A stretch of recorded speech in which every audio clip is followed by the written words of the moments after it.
오늘은 초대교회의 일꾼과 열매들이라는 제목으로 사도행전 6장 말씀을 선포합니다. 지금 우리가 교회의 부흥과 그리고 또 우리 교회의 성장을 위해서 지금 계속 설교를 하고 있는데, 심령 부흥 집회를 앞두고 우리 초대교회는 어떤 식으로 부흥했는가, 우리가 이 부흥의 원리를 정확하게 알고 있어야만이, 그래야 우리가 하더라도, 기도를 하더라도 이 기도가 의미가 있고 또 기도의 맥을 잡을 수가 있는 거예요. 그러한 기도가 되기를 축원합니다.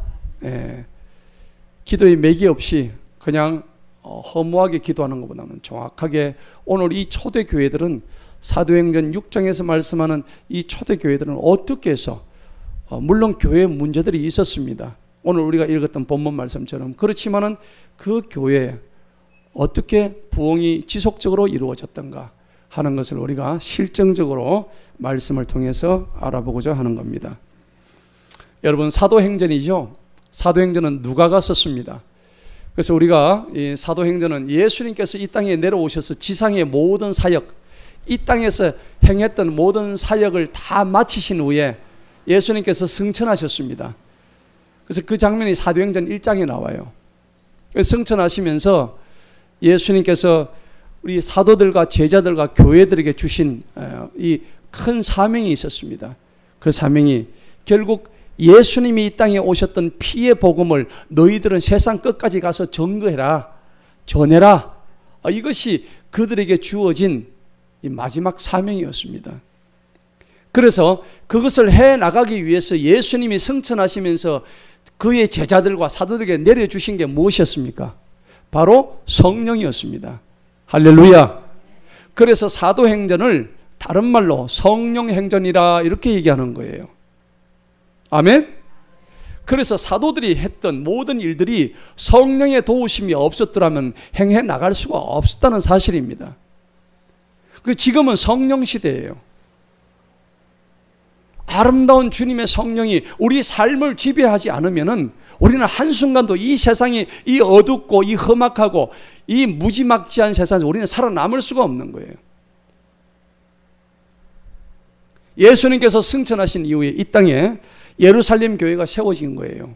사도행전에는 예루살렘 초대교회가 어떻게 세워졌는지 정확하게 얘기하고 있습니다.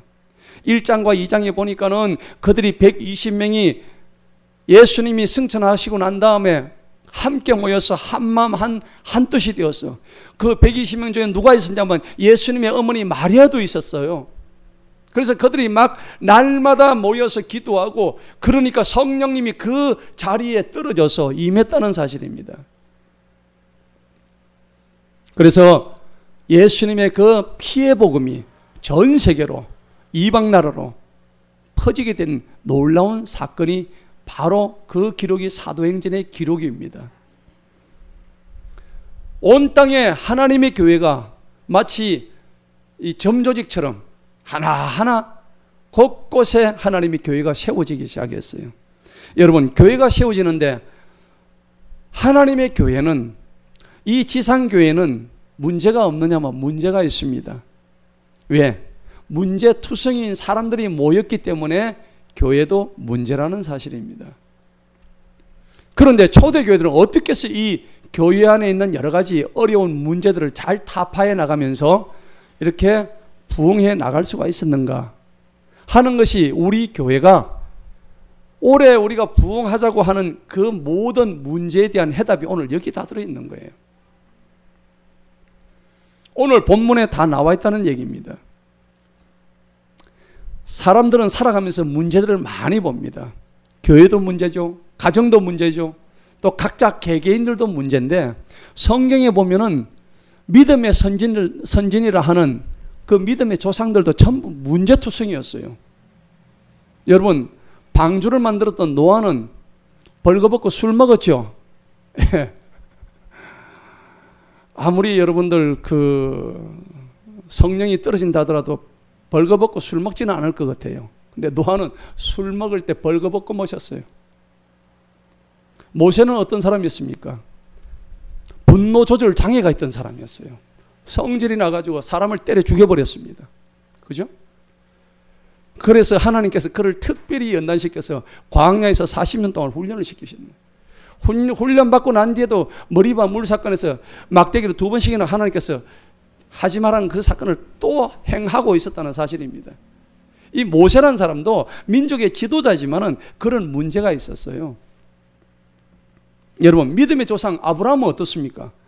아브라함은 자기 아내인 사라를 밖에 나가가지고 자기 누이라고 거짓말로 비겁하게 속였던 사람입니다.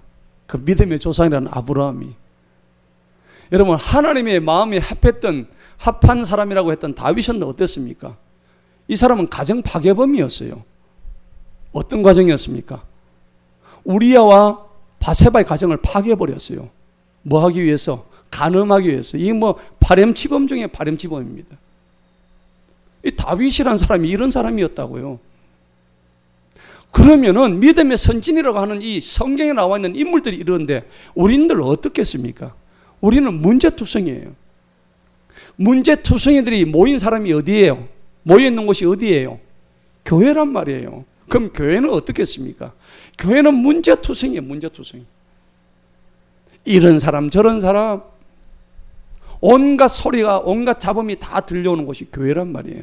오늘 이 초대교회도 바로 이런 곳 이상이었다는 사실입니다.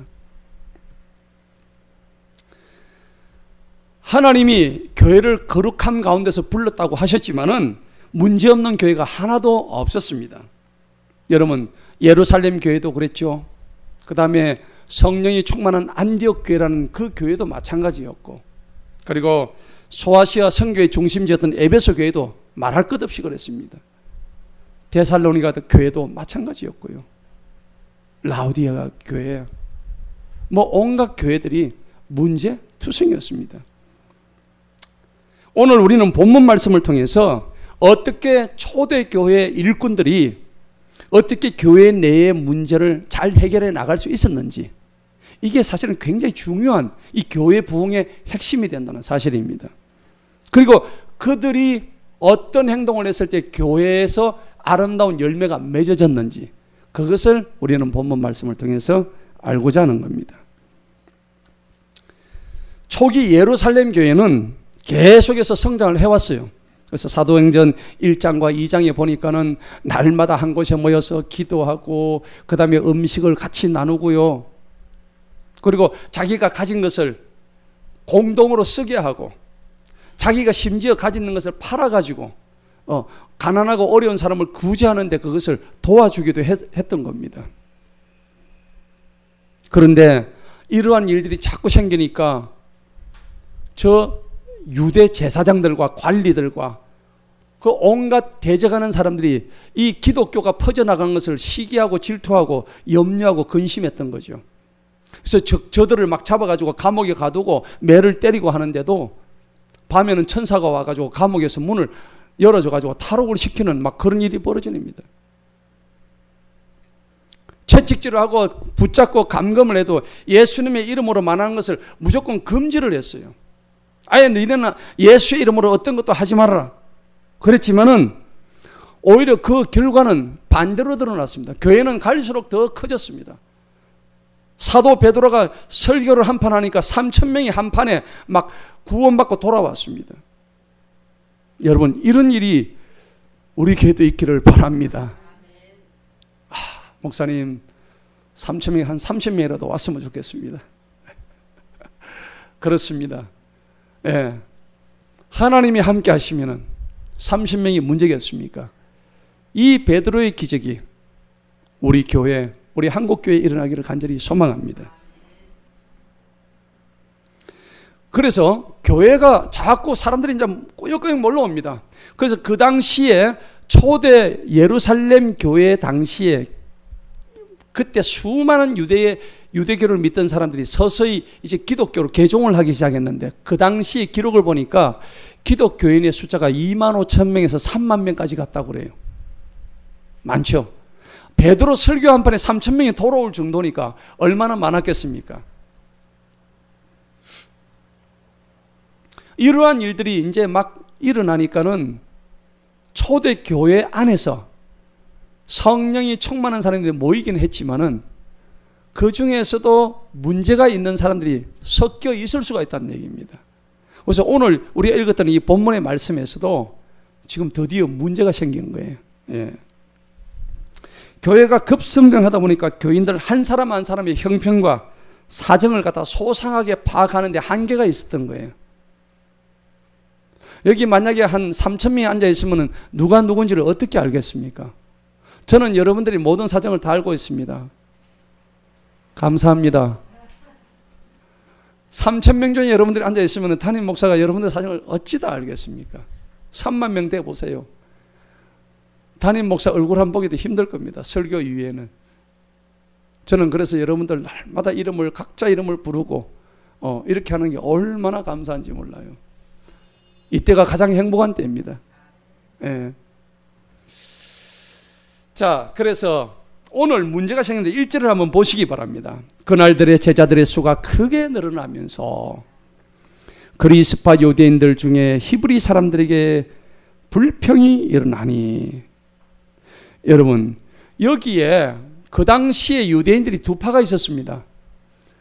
원래 유대 땅에 살고 있던 본토 유대인들이 있었고요. 그 다음에 유대인들이 디아스포라였습니다. 디아스포라 유대인은 뭐냐니까 유대인이면 유대인인데 그 탄압과 박해를 피해서 각 나라로 흩어진 사람들입니다. 우리나라가 과거에 일제시대 때 탄압을 피해서 우리나라 사람들이 도망간 곳이 어디입니까? 저기 다 북간도죠. 그 다음에 중국이죠. 예. 그 다음에 또 다른 저기 미국으로 도망을 가고요. 똑같은 이치입니다. 무엇을 꽉 누르면 다 도망가게 돼 있어요. 다 흩어져 버렸습니다. 그래서 그것을 디아스포라 유대인이라 그렇게 얘기를 하는데, 이 유대인들, 본토 유대인들 말고 그리스파, 즉 그리스로 이민을 간 유대인들이 이제 예수님을 믿기 시작했어요.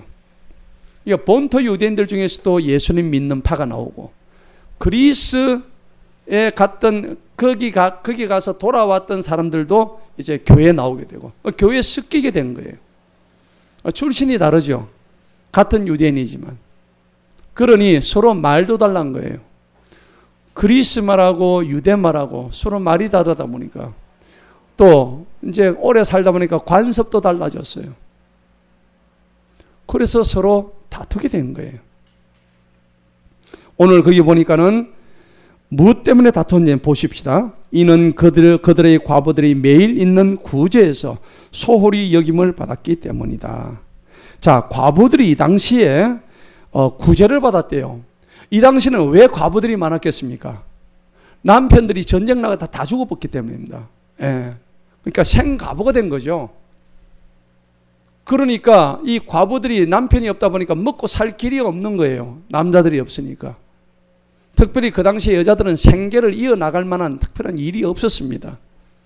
그러다 보니까 이 국가로부터 구제를 받지 않으면 먹고 살기가 힘이 든 그런 상황입니다. 그런데 누구는 많이 주고 누구는 적게 주고 교회에서 아마 이런 문제가 좀 생겼는가 봐요.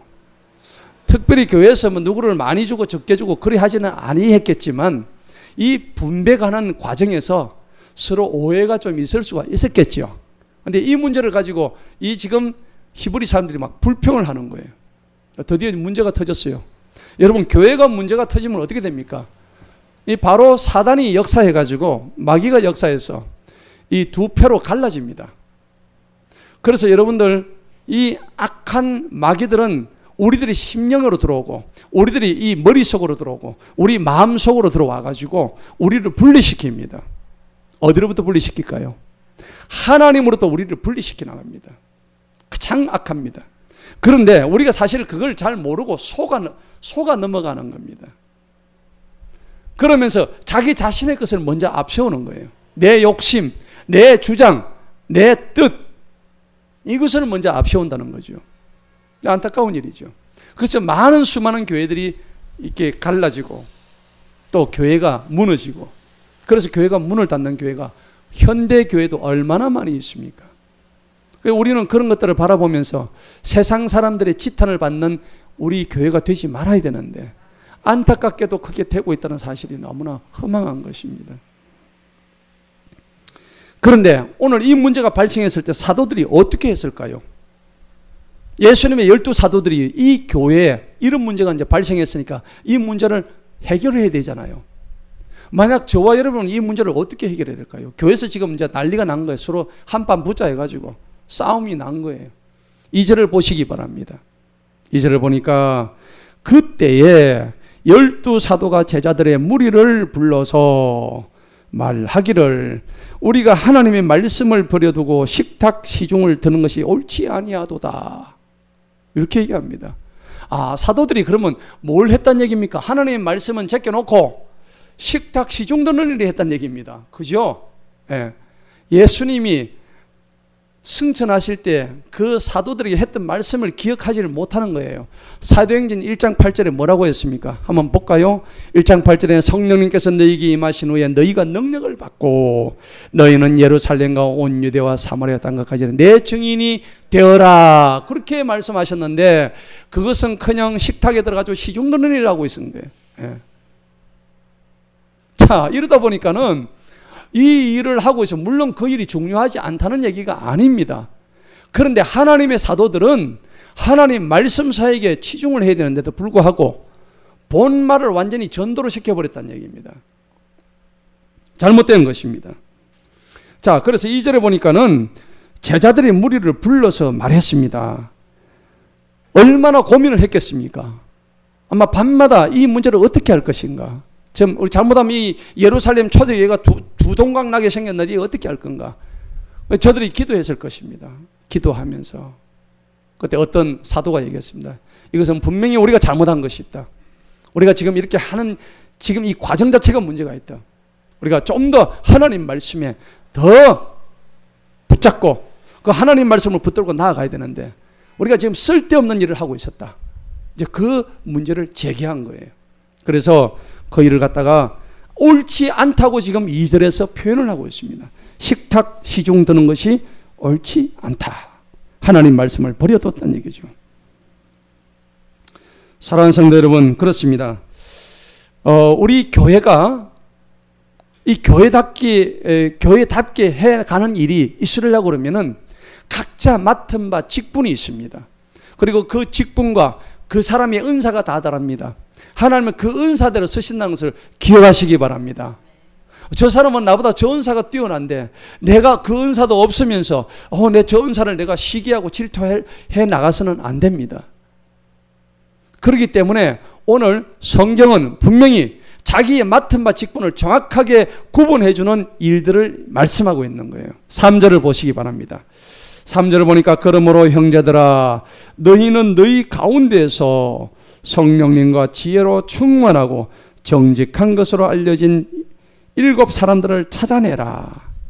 그래서 우리가 이 일을 그들에게 맡기자. 여러분, 오늘 사도들이 그 수많은 무리들 가운데서 그 당시에 얼마나 왔을까요? 설교 한 판에 3,000명이 회개하고 구원받았다 했으니까 그 교회에 얼마나 많은 사람들이 있었겠습니까? 그래서 제자들 보고 얘기한 거예요. 니네가 이 중에서 어떤 사람이 조건이 어때요? 첫 번째 뭡니까? 성령으로 충만해야 되는 거예요. 두 번째 뭡니까? 하나님의 지혜로 충만해야 되는 거예요. 그리고 세 번째는 정직해라. 정직한 사람이 돼야 된다.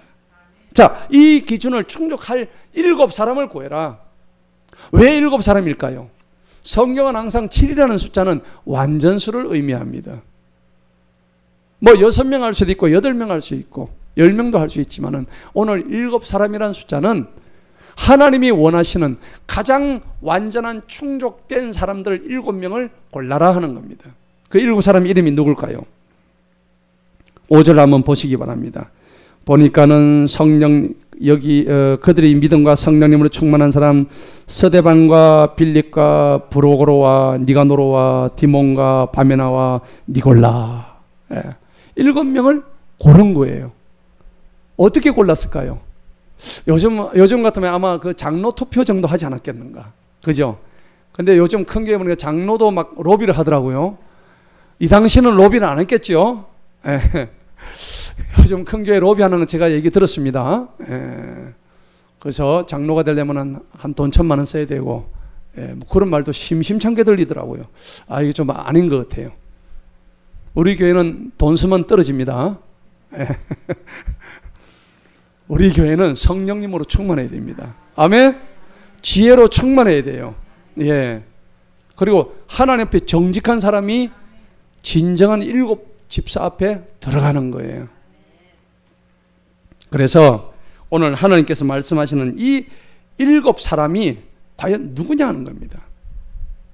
오늘 우리 교회도 마찬가지입니다. 이 7 사람을 보내달라고 저는 날마다 여기에 적어놓고 기도를 하고 있습니다. 제가 3년째 기도를 하고 있는데 지금 한 서너 명 지금 채워졌습니다. 누굴까요? 목사님 접니다. 제가 그 중에 하나입니다. 이렇게 돼야 되는 거예요. 할렐루야. 예. 그러려 그러면 성령이 충만해야 돼요. 하나님의 지혜가 충만해야 되고 정직해야 되는 거예요. 이 일들을 우리가 감당할 수 있을 때 하나님께서 기뻐하시는, 헌신하는, 충성하는 그 7 집사 속에 들어간다는 사실입니다. 자, 우리는요 교회에서 이 문단을 볼 때 3절을 보시기 바랍니다. 3절 다시 한번 보십시다. 너희는 너희 가운데서 성령님과 지혜로 충만하고 정직한 것으로 알려진 7 사람을 찾아낼지니 우리가 이 일을 어떻게 해요? 맡깁니다. 그들한테 맡깁니다. 그들이 하는 게 아닙니다. 아멘? 그 일들은 7 집사한테 맡기고 4절 다 같이 읽어봅니다. 시작. 오직 우리는 계속해서 기도드리는 일과 말씀의 사역에 힘쓰리라 하니라. 아멘. 여러분, 교회에서 그러면 2가지 일이 있다는 얘기죠. 첫째는 뭐예요? 오늘 4절에 보니까는 분명히 말씀하고 있죠. 기도 드리는 일과 말씀 사역입니다. 이것을 먼저 해야 되는 거예요. 여러분이 굉장히 중요한 겁니다. 사도들이 이 일을 하지 않았기 때문에 이 교회에 분쟁이 일어난 거예요. 여러분, 매우 중요한 우리에게 주는 그 경고고 시사입니다.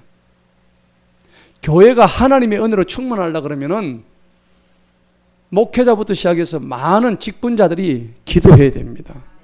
기도하지 않으면은 교회가 쫙 갈라집니다. 마귀가 틈을 탑니다. 그리고 하나님의 정결하신 말씀이 강단에서 계속적으로 선포가 되어야 됩니다. 그래서 이 선포된 말씀이 여러분들의 심령에 들어가지고 여러분들의 삶을 뒤바뀌어 놓을 수 있는 그런 정말 통쾌하고 상쾌하고 그리고 유쾌한 내 삶의 어떤 기폭제가 되어야 된다는 사실입니다. 말씀만이 우리를 살립니다. 어떤 기준이 필요 없습니다. 하나님의 유일하신 그 말씀이 나의 삶을 뒤바꿀 수 있다는 사실을 기억하십시다. 그리고 하나님과 내가 교통하는 일은 가장 중요한 것이 바로 기도다 하는 겁니다. 기도로서 하나님을 내가 만날 수 있고 기도로서 내가 하나님과 교제할 수 있다는 사실이에요. 오늘 주님 우리에게 말씀하시는 이 장면들을 바라보게 될 때 이 말씀과 기도 사이에 얼마나 중요할까? 그리고 이제 2번째로 해야 될 일이 뭐냐? 집사들이 맡아서 해야 될 구제 사역입니다. 여러분, 오늘 이 성령 충만한 7 집사들이 해야 될 일이 이 교회 안에서 봉사하고 구제하는 사역이 되었다는 사실입니다. 그런데 여러분, 교회가 본래 구제 사업을 하기 위한 그런 기관이 아닙니다. 하나님이 일을 하기 위해서 하다 보니까 구제를 하는 거지 원래 목적이 구제 사업 목적으로 세워진 게 교회가 아닙니다. 그래서 여러분들 절대 착각하시면 안 돼요. 하나님이 일을 하다 보니까 구제를 하는 것이지 구제하기 위해서 교회가 세워진 건 결코 아닙니다. 그래서 교회가 서고 그 다음에 교회가 부흥하고 성장하게 되면은 자연히 그 사역이 함께 있을 수밖에 없다는 사실을 우리가 알게 되는 거예요. 그런데 그 사역을 우리가 함부로 하거나 소홀히 할 때는 교회 안에서 문제와 분쟁이 발생한다는 사실입니다. 우리 교회도 분명히 그러한 양면을 가지고 있는 이 공동 부흥체가 되어야 됩니다. 그래서 이 교회는 하나님의 말씀과 기도 사역으로 충만한 교회, 또 한쪽으로는 어려운 사람을, 가난한 사람을 영적으로 도와주고 물질적으로 도와주는 그런 교회가 되기를 축원합니다. 오늘 성경이 이 두 가지, 우리가 하나님께로 가고, 그러니까 우리가 하나님을 제대로 알아서 다시 세상으로 가서 하나님의 복음을 증거하고 그들을 도와주는 사역이 우리한테 양면적인 사역이라는 사실입니다. 그래서 교회는 이 신앙 공동체인데 양면성을 가지고 있는 신앙 공동체입니다. 초대교회의 부흥은 성령님의 역사로 시작이 되었어요. 여러분, 성도들의 신앙이 성령 받았다고 해가지고 금방 눈덩이처럼 막 이렇게 성장하는 게 아닙니다.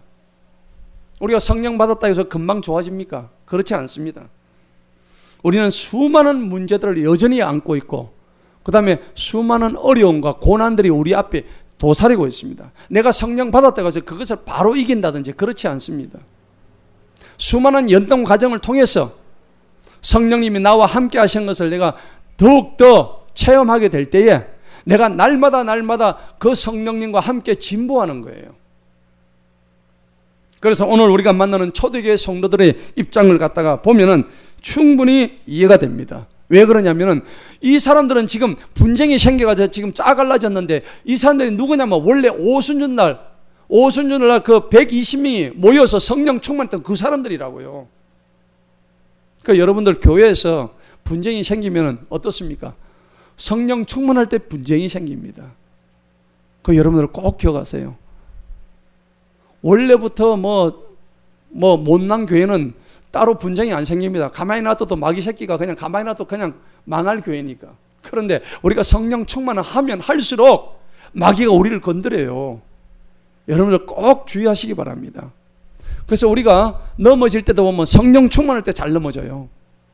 그냥 캐셔라 막 내 마음대로 살래 할 때는 마귀가 손 안 놔둬도 손 안 대도 그냥 저절로 넘어지니까 별도로 그냥 손도 안 돼요. 그런데 중요한 것은 교회가 부흥하려고 할 때 꼭 시험이 든다는 사실입니다. 우리 교회 내에서 여러 가지 문제가 생겼을 때 어떻게 그것을 효율적으로 풀어나갈 것인가, 오늘 지금 성경에서 그걸 말씀을 하고 있는 거예요. 자, 그건 뭐냐? 문제가 생겼을 때는 오늘 분명히 4절의 말씀이 정답이 된다는 사실입니다. 4절 말씀을 다시 한번 읽어봅니다. 시작. 오직 우리는 계속해서 기도드리는 일과 말씀의 사역에 힘쓰리라 하니라. 아멘. 굉장히 중요한 말씀입니다. 왜 중요하냐면은 우리 성도님들은 한 주간 밖에 나가서 열심히 생활하고 하나님의 말씀을 먹고 듣고 선포되는 말씀을 가지고 내가 깨우치기 위해서 이 교회에 오는 거예요. 그런데 강단에서 선포되는 말씀이 제대로 성도들의 마음을 움직이지 못하고 그들에게 힘을 주지 못한다면, 말씀이 말씀으로서의 기능을 상실한다면 하나님은 그 교회를 지워버리십니다. 그래서 하나님의 성도들에게 말씀을 선포할 때 그들에게 소망을 주고 그들에게 영생의 소망을 주고 구원의 확신을 주고 날마다 기쁨과 감사와 소망이 끊이지 않는 그런 강단의 말씀이 되어야 될 줄로 믿습니다. 이 말씀 선포에 가장 우선순위를 두는 것이 이 사도들이 해야 될 일이었습니다. 그런데 가지고 식당 봉사를 하고 있었으니 마귀가 틈을 타서 그런 일이 발생할 수밖에 없었다는 사실입니다. 여러분, 교회가 커지면 커질수록 교회에 잡다한 일들이 많이 생겨요. 교회 행정도 복잡해집니다. 그래서 여러분들 큰 교회 가면은 분목사들을 여러 명 두고 심지어는 어떤 큰 교회는 가면 비서실장까지 두더라고요. 무슨 그렇게 관리할 것이 그렇게 많은지 비서실장까지 둬요. 자, 물론 목사들이 교회의 모든 일을 다 할 수는 없습니다. 그렇지만은 목사나 사도들은 교회 전체의 모든 일들을 한눈에 다 바라보고 있어야 됩니다. 그래서 이렇게 각 분야, 각 부문으로 자신의 일들을 갖다가 다 분업을 시켜서 하나님께서는 그 일들을 맡기신 거예요. 그런데 그 중에서 가장 목사가 할 수 있는 일, 가장 중요한 일들은 바로 오늘 이 4절의 말씀의 선포와 기도하는 일에 전무하는 것이 가장 중요하다는 사실입니다. 여러분, 제가 담임 목사로서 그런 일을 제대로 해 나갈 수 있도록 여러분들이 도와주시기 바랍니다. 예. 우리 교회는 아직 작기 때문에 충분히 뭐 그러지 않아도 되겠다 싶지만은 그래도 이 교회가 우리가 부흥을 앞두고 있을 때에 그러한 확실한 관념을 가지고 그런 생각을 가지고 내가 이 교회에서 어떻게 하면 내가 맡은 일들을 잘 해 나갈 수 있을까? 나에게 주어진 직분을 어떻게 잘해 나갈 것인가? 그것을 우리가 분명히 깨달아야 됩니다. 여러분, 오늘 7사람의 평신도 지도자가 집사로 전부 다 7집사가 이제 불림을 받았습니다. 그런데 오늘 분명한 것은 7집사의 자격이 성령님 충만, 지혜 충만, 그 다음에 정직한 사람이 되었을 때 이 7명의 집사들이 세워졌다는 사실입니다. 첫째, 오늘 보니까는 성령 충만하라고 되어 있습니다. 7집사가. 여러분, 교회의 일꾼 중에서 가장 중요한 것은 성령 충만입니다. 아멘? 성령 충만입니다. 성도들 중에서는 돈이 많아서 뭐 아닙니다. 배운 게 많아서 아닙니다. 내가 일반 세상에는 내 권력이 많아서 아닙니다. 교회에 나오면은 전부 하나님 앞에 가장 무익한 종일 뿐입니다. 서울의 어떤 큰 교회를 가니까는 저도 가봤는데 주일만 되면은 주차 완장을 타고 그 교회에 주차를 하려고 줄을 서가지고 있습니다. 그래서 가서 자세히 그 주차하시는 분 보니까는 알고 보니까는 재무부 장관이에요. 장관님이 교회 와가지고 이렇게 주차 완장을 차고 주차 안내 봉사를 하고 있는 거예요. 자, 여러분, 한 나라의 장관이 주차 안내하고 있으면 세상적으로 본다면 좀 우습잖아요. 그런데 하나님의 교회에서는 가장 낮은 자의 자세, 그리고 하나님 앞에 가장 충성되고 헌신된 모습인 줄로 믿습니다. 여러분, 교회 와가지고 세상 권력 자랑하면 안 됩니다. 교회 와서 내 재력을 자랑할 수는 없습니다. 교회 와서 내 세상의 영향력을 갖다 과시하면 안 됩니다. 이것은 하나님의 전입니다. 그래서 재벌 회장님이 주차 완장을 차고 주차 지도를 하고 있는 이런 모습을 볼 때에 얼마나 그것이 아름다운 공동체인가. 우리 하나님의 공동체는 진정으로 아름다운 신앙 공동체인 것을 우리가 알 수가 있는 거예요. 자, 그것이 어떻게 가능할까요? 그분들의 마음속에 성령님의 도우심이 일하지 않으면 그 일을 해낼 수가 없다는 사실입니다. 맞습니까? 그렇기 때문에 성령이라는 것은 교회 성장의, 교회 부흥의 원동력입니다. 교회 부흥의 원동력일 뿐만 아니라 여러분들이 정말 성령 충만하게 되면 내 삶에 있어서 가장 중요한 구원의 선물을 받게 되고 내 하나로 인해서 많은 사람들이 영원 구원받는 놀라운 신앙의 열매를 가질 수 있다는 것입니다. 오늘 이 초대교회의 일꾼들이 아름다운 열매를 가졌던 것이 무엇입니까? 이 사람들을 통해서 많은 자들이 하나님의 복음을 증거할 수 있었던 거예요. 이 7집사 중에서 가장 먼저 기독교 가장 먼저 첫 순교자가 누구였습니까? 바로 스데반이었습니다. 이 성령 충만 7집사 중에서 제일 먼저 스데반이 돌을 맞고 죽었던 것입니다. 우리가 오늘 읽었던 이 6장 바로 뒤에 7장에 가면은 스데반이 돌을 맞아 죽는데 얼굴을 보니까 뭐예요? 천사와 같다. 천사와. 해와 같이 빛났다는 겁니다.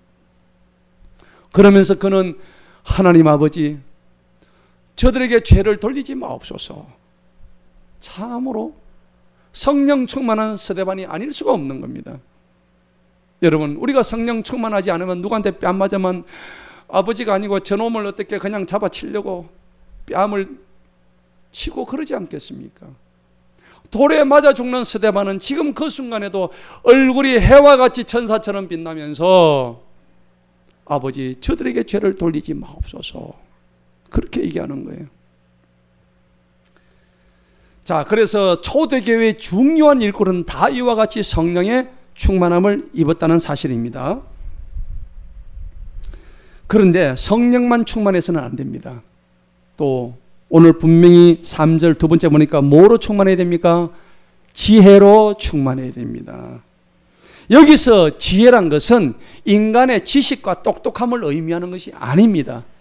하나님이 지혜를 주시면은 누구도 당해낼 수가 없는 겁니다. 오늘 사도행전 6장 7장에 보니까는 하나님이 도저히 이 스데반의 지혜를 감당할 수 없다고 분명히 말씀하시는데 사도행전 6장 10절을 보면 이렇게 났습니다. 그들이 스데반이 말하여 의지하는 지혜와 영을 능히 당해내지를 못하는데, 그 사람이 누구더냐? 9절에 보니까는 리비디노 사람과 고레네 사람과 알렉산드리아 사람들과 길리기아 아시아에 온 모든 사람들이 전체가 다 스데반 한 사람을 감당해 날 수가 없는 거예요. 왜? 스데반의 이 말하는 모든 것이 언변이 하나님으로부터 영을 받아 놓으니까 이 말을 감당을 할 수가 없는 거예요. 대적할 말이 없는 거예요. 그래서 오늘 스데반이 7장에서 이 스데반의 설교가 명설교지 않습니까? 유대인들이 그동안 어떻게 해왔고 어떻게 해왔고 쫙 나오는데 이 말씀을 마치고 나니까는 저놈 죽여라 짱돌 들어가지고 스데반한테 다 돌려 머리에서 피가 터지고 죽는데도 하나님 기쁜 마음으로 최초의 순교자가 나온 겁니다. 여러분, 이와 같이 지혜가 교회에서 왜 필요할까요?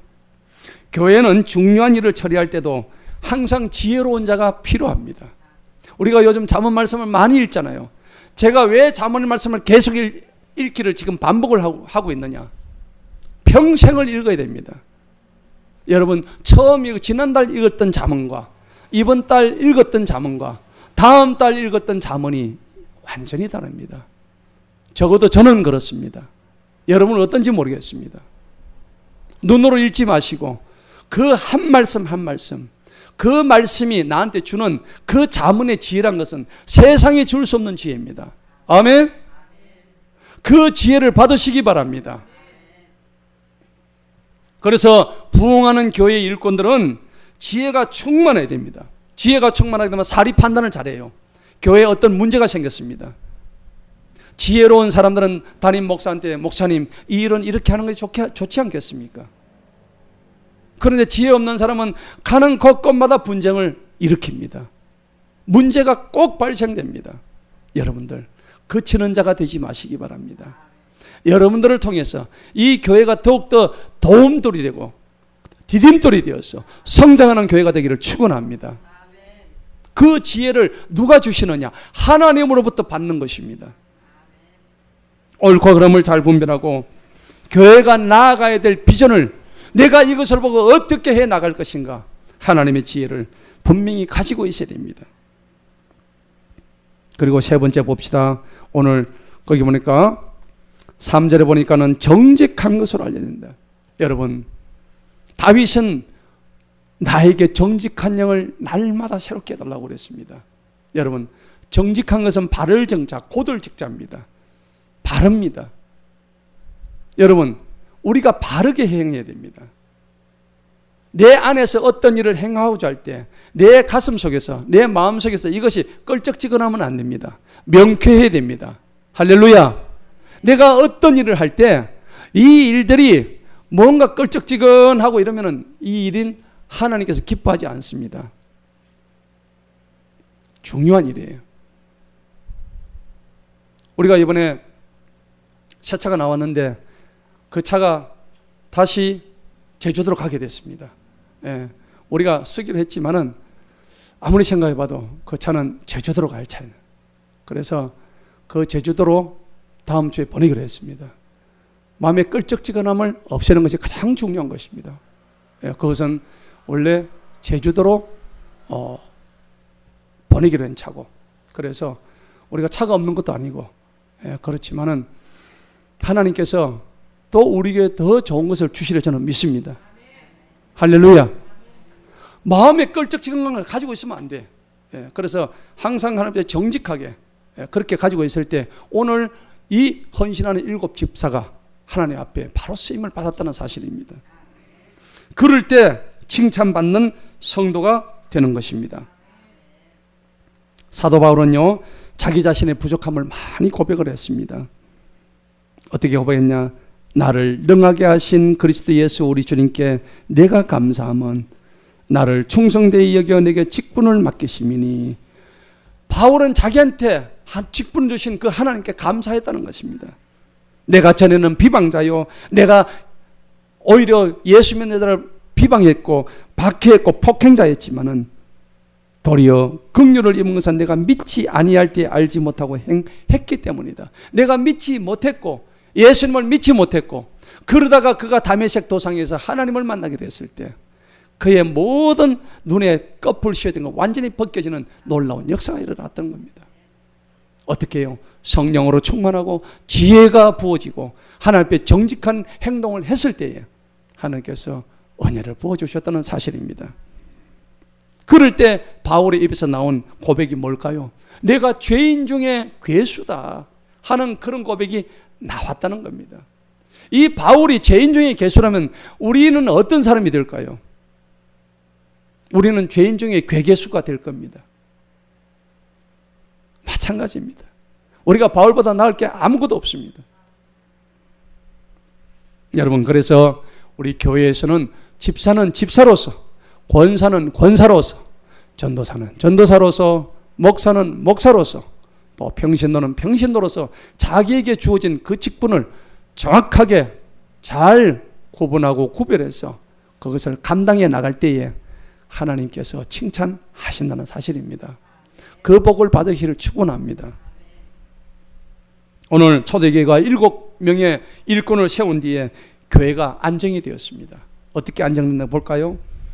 자, 6절 보시기 바랍니다. 그들을 사도들 앞에 세우니 사도들이 기도 드린 후에 그들 위에 안수하니라. 7 집사를 세워놓고 와가지고 사도들이 전부 다 머리 위에 안수를 합니다. 여러분, 굉장히 중요합니다. 이 안수는 하나님의 명을 받아서 하는 안수입니다.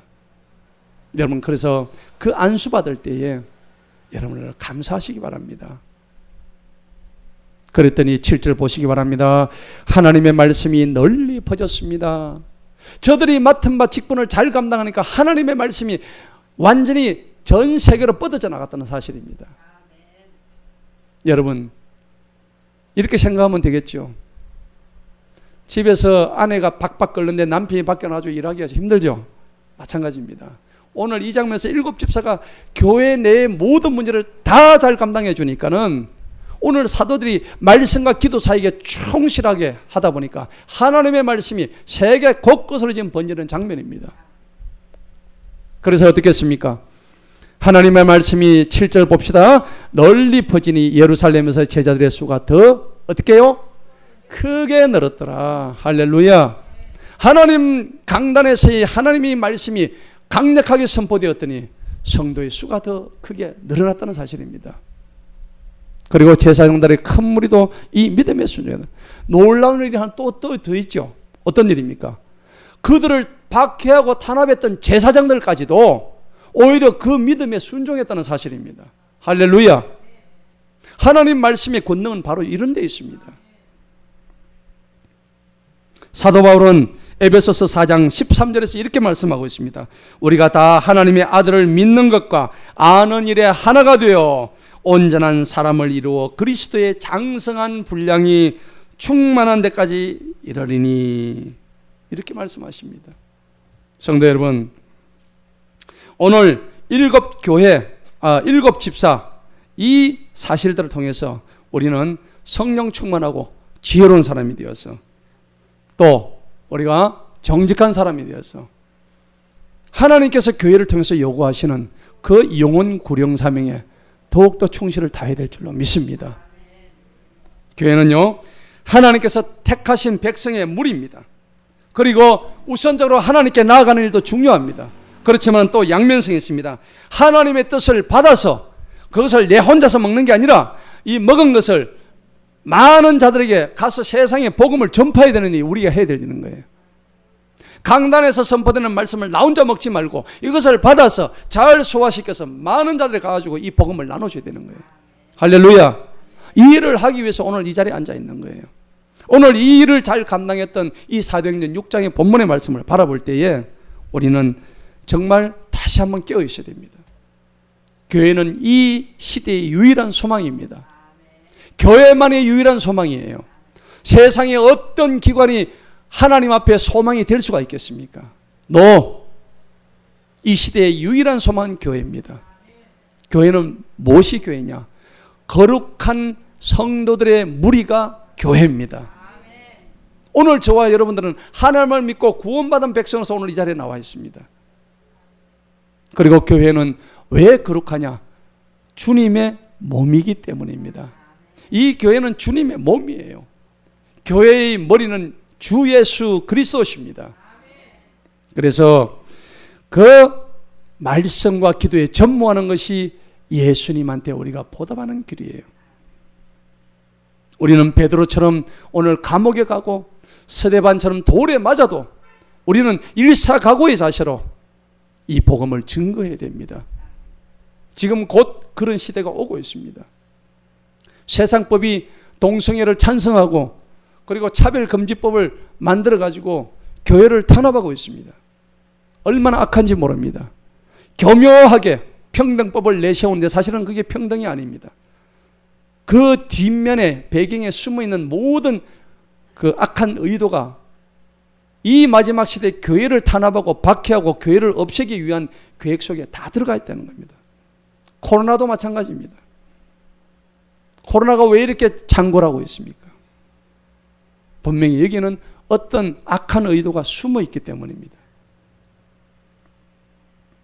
오늘 하나님께서 우리의 시민권은 너희들의 시민권은 빌립보서 3장 20절에 하늘에 있다고 말씀하신 사실을 기억하시기 바랍니다. 말씀을 맺습니다. 교회는 오늘 이 세상의 문제에 무관심해서는 안 됩니다. 그렇지만은 교회의 궁극적인 관심사는 하나님 말씀을 따라가는 일입니다. 목에 칼이 들어온다 할지라도 이 말씀을 벗어난 일이 있어서는 안 됩니다. 그리고 개인이든 교회든 누구든 간에 하나님을 만나는 일에 주저해서는 안 돼요. 목사님, 하나님을 어떻게 만납니까? 기도해 보세요. 기도하지 않는데 어떻게 하나님을 만날 수가 있겠습니까? 밥상머리 앞에 앉아가지고 기도하기조차도 싫어합니다. 아닙니다. 그것은 아닙니다. 눈에 보이지 않는 하나님을 어떻게 만나요? 만날 수 있습니다. 여러분들이 1시간 동안 기도하라. 2시간 동안 기도하라. 진실로 여러분들이 교회에 나와서 혹은 각자 있는 자리에서 무릎을 꿇고 하나님 앞에 기도할 때에 하나님의 그 세미한 음성을 말씀을 통해서 음성을 통해서 여러분 들을 수가 있는 겁니다. 주님은 우리에게 말씀하셨습니다. 너희는 먼저 그의 나라와 그의 의를 구하라. 그리하면 너희에게 이 모든 것을 더해 주시리라는 말씀하셨습니다.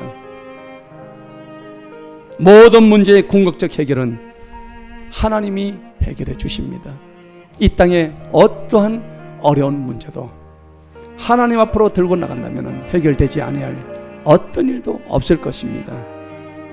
교회는 오늘 이 세상을 살고 동시에 영원한 하나님 나라를 사는 백성의 무리이기 때문에 그런 교회가 있는 한 우리에게 진정한 신앙의 공동체의 소망이 있는 것입니다. 여러분, 이 교회에 소속되어 있고 이 교회에 나온다는 사실에 감사하시기 바랍니다.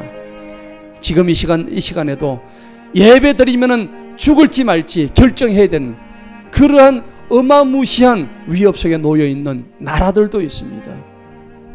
예배 드렸다가는 곧바로 처형을 당해야 되는 그런 상황에서 예배를 드려야 되는데 우리는 너무나 지금 한가하게 너무나 쉽게 이 예배의 소중함을 알지 못하고 그렇게 예배를 드리고 있는 거예요. 오늘 사도들이 식당에서 봉사하는 그 일로 인해서 정작 중요한 하나님 말씀과 기도 전무하는 일들을 소홀히 했던 것처럼 우리가 똑같은 일이지만은 가장 먼저 중요한 것은 하나님 말씀과 기도에 전무하시기를 축원합니다. 이제 우리가 다음 주부터 심령을 회복하는 심령보험 집회를 합니다.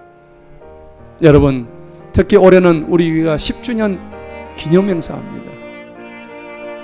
오늘 이 말씀처럼 말씀과 기도로 전무하시고 하나님께 봉사하는 자원하는 무리들이 나올 때 그 교회는 부흥할 수 있습니다. 그리고 소리 없이 소문 없이 빛도 없이 음지에서 묵묵히 하나님 앞에 자원봉사하는 그 손길들 오늘 주님의 이름으로 크게 축복합니다. 그들의 가정과 자녀와 일터와 그리고 교회 모든 것들이 하나님의 은혜로 큰 복을 받기를 축원합니다. 오늘 하나님의 귀한 말씀을 통해서 하나님을 향해 말씀을 따르고 기도하고 또 세상을 향해서 외칠 수 있는 그런 우리 교회가 되기를 간절히 바라며 부단히 하나님을 따라가는 여러분과 저가 되기를 축원합니다. 기도하겠습니다. 하나님 아버지 감사합니다. 오늘도 귀한 말씀을 통하여 이 시대 정말 교회